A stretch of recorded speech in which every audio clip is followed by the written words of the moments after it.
হাড্ডি লড়াইয়ে জিতে আফগানিস্তানের ইতিহাস। বিদায় ইংল্যান্ডের। ইংল্যান্ড আফগানিস্তানের সামনে ছিল একেবারে সহজ সমীকরণ। হারলে বা জিতলে টিকে থাকবে চ্যাম্পিয়ন ট্রফির সেমিফাইনালের আশা। সেই লক্ষ্য পূরণে টুর্নামেন্টের অন্যতম জমজমাট লড়াই উপহার দিল ইংলিশ এবং আফগানরা। তুমুল উত্তেজনামূলক ম্যাচটিতে অবশ্যই শেষ হাসি হেসেছে আফগানিস্তান। 8 রানের জয়ে তারা ইংল্যান্ডকে টুর্নামেন্ট থেকে ছিটকে দিয়েছে। শেষ 12 বলে জয়ের জন্য আফগানিস্তানের দরকার ছিল 2 উইকেট, আর ইংলিশদের ছিল 18 রান। তাদের টেল এন্ডার ব্যাটাররা সেই সমীকরণ মিলাতে পারেননি। ইংল্যান্ডের একেবারে মুখ থেকে আহার কেড়ে নিলেন আজমতুল্লাহ উমারেজা। আফগানিস্তানের 325 রানের জবাবে ইংল্যান্ড 317 রানে অল আউট হয়েছে। আইসিসি ইভেন্ট থেকে ইংলিশদের বিদায় করার রেকর্ড আগে ছিল আজমতুল্লাহ রশিদের। 2023 ওয়ানডে বিশ্বকাপের পর চ্যাম্পিয়ন ট্রফির ইংল্যান্ডকে এবার চ্যাম্পিয়ন ট্রফি থেকেও বিদায় করেছে আফগানিস্তান। প্রথমবার এই প্রতিযোগিতায় খেলতে নেমে তারা দ্বিতীয় ম্যাচে প্রথম জয় তুলে নিয়ে সেমিফাইনালের আশা বাঁচিয়ে রেখেছে। এর আগে বড় লক্ষ্য তারা করতে নেমে শুরুতেই পিট সল্টকে হারায় ইংল্যান্ড। এই ওপেনার 13 বলে 12 রানের বেশি করতে পারেনি। তাতেই 19 রানে ভাঙে ইংলিশদের উদ্বোধনী জুটি। 3 নেমে ব্যর্থ জেমি স্মিথ। 13 বলে খেলে 2-4-এ 9 রান করেছেন তিনি। 30 রানের মধ্যে 2 ব্যাটারকে হারিয়ে বিপদে পড়েছিল ইংল্যান্ড। তবে তৃতীয় উইকেটের জিটিতে সেখান থেকে দলকে টেনে তুলেন বেন জ্যাকেট ও জরুর।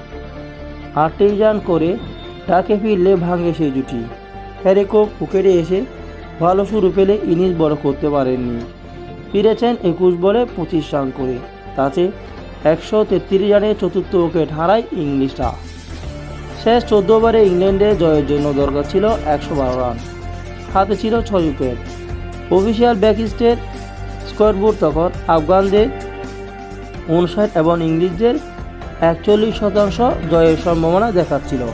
এর খানিক বাদে ইংলিশদের বিপদ বাড়িয়ে দিয়ে ভুল করে বসেন অধিনায়ক জস বাটলার। আজমতুল্লাহর মাঝে ফাঁদে ফেলকের পর এক শট বলে বাউন্স করেছিলেন। তেমনি এক বলেই 82 শট খেলতে গিয়ে মিড অনে দেন বাটলার 38 রান করে। এরপর কিজে এসে ফর্ম নিয়ে যুক্তে থাকা লিয়াম বিস 10 রানে ফিরেন অল্প সময়ের ব্যবধানে। প্রশ্ন ছিল 38 ওভারে পেরিয়ে গেলেও কেন আফগান অধিনায়ক আজমতুল্লাহ গুলবাদিন নাইমকে বোলিং আনছেন না।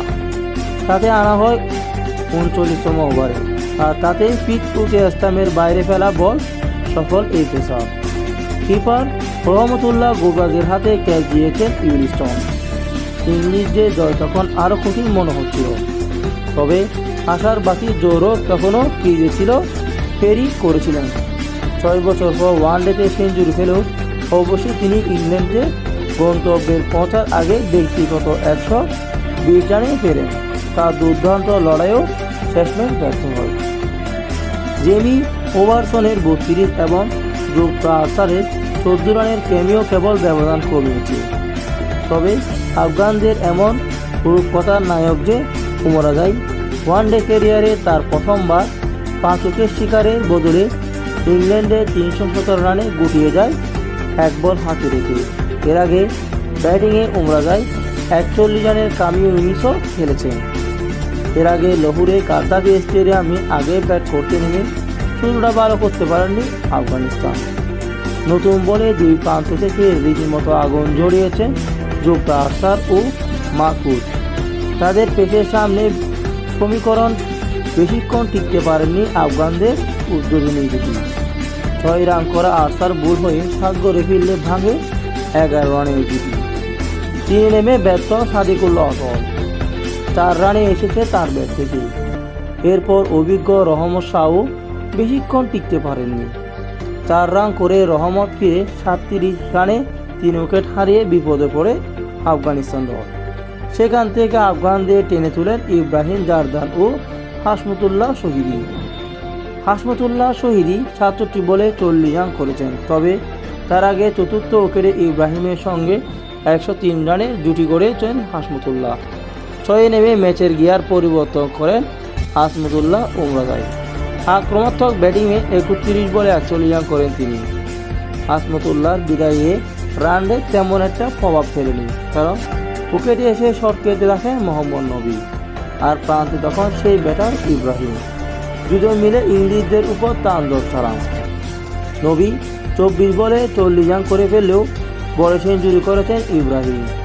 65 বলে প্রথম 50 স্পর্শ করেন ইব্রাহিম, পরে 50 রান করতে খেলেন 41 বল, অর্থাৎ 106 বলে তিনি 3 অঙ্ক ছুঁয়েছেন। সেঞ্চুরির পর আরও বিধ্বস্ত হয়ে ওঠেন, পরে 50 করেন মাত্র 58 বলে। সব মিলিয়ে 134 বলে স্পর্শ করেন 150 রানের মাইক ফলক।